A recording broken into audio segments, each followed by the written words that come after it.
Sunday quarterback for the third time this season, Sean. A happy Sunday quarterback. Let's talk about the quarterback for the Big Red, Dylan Raiola. He was fantastic, especially in that first half. Yeah, he just makes it look easy, going 75, 75, and then 80 yards on Nebraska's first three drives of the game.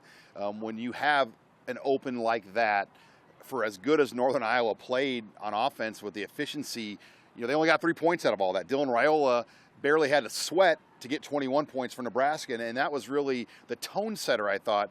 Like, look, you can give us everything you have, work your butts off for 3 points. We're going to get 21 points on you because our quarterback can make every single throw and be up 21-3. The Huskers were in control from this game from really start to finish. Raiola did throw the interception, but, that's one of those, yeah, he threw the interception, but that was a good play by the Northern Iowa kid. Yeah, and I think if Jalen Lloyd, if it's a bigger-bodied receiver right. in that it's situation, it's a teachable moment, right? I think a bigger-bodied receiver might win that. But Jalen Lloyd, obviously a speedster, and he was going against a safety, a bigger safety that was able to win it. It reminded me a little bit of DeJon Gomes in the 2009 Big 12 championship game. He took it away like that from a Texas receiver, which helped Alex Henry get the go-ahead field goal at that time. We're going to talk about what happened after that later in the game. Yeah. Well, let's talk about the Black Shirts. They gave up 139 yards rushing. That was more than the first two games combined. What's your takeaway against a Northern Iowa team that really ran the ball effectively, and they wanted to go right at it? They weren't afraid of this team. No, Northern Iowa came in averaging over 300 yards rushing a game. Very physical downhill. They didn't play well against St. Thomas either. I think they were pretty upset about that. But Mark Farley, I listened to his post-game press conference as well, and he said we were not afraid of Nebraska's physicality. He thought they could match up with them. In fact, he felt like the penalties swung the game, and he said, hey, they called them on us and not them, and we ran the same running plays they did. So you could sense a little sour grapes in the Panther locker room from Mark Farley, but Nebraska was able to get it done. Yeah, UNI with more than twice the number of penalties that Nebraska had. Nebraska just 4 penalties for 44 yards.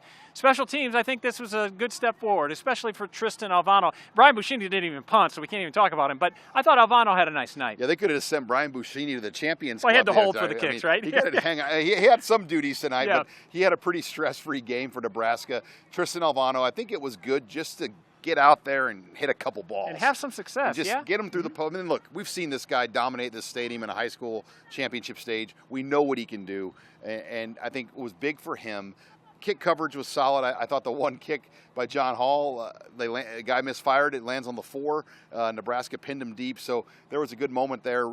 Nothing really in the return game either that you could really grade. So solid game for Nebraska in that phase. I want to ask you about the big picture here because Nebraska, it's been so long since they've had this kind of momentum, and this non-conference schedule really played into the plan this year. I mean, they played 3 different teams, and this was probably the most physical test. I thought UNI was much better than UTEP, and they are ready for Big Ten play, are they not? Yeah, I think this non-conference schedule was the best of all worlds. You had UTEP, who ran a lot of junk and formational stuff. You had Colorado, who had elite playmakers like you might see from Ohio State.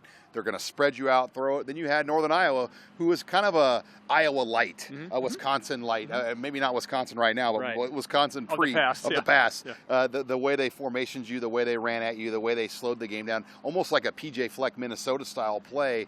So I do think they got a lot out of these 3 games. I thought Dylan Raiola gets a lot out of these 3 games. The confidence this defense has now established, Andy, to be 10 points or less their first 3 games. What a way to start the non-conference. And it's a short week, but a benefit, an advantage playing at home that you don't have to travel.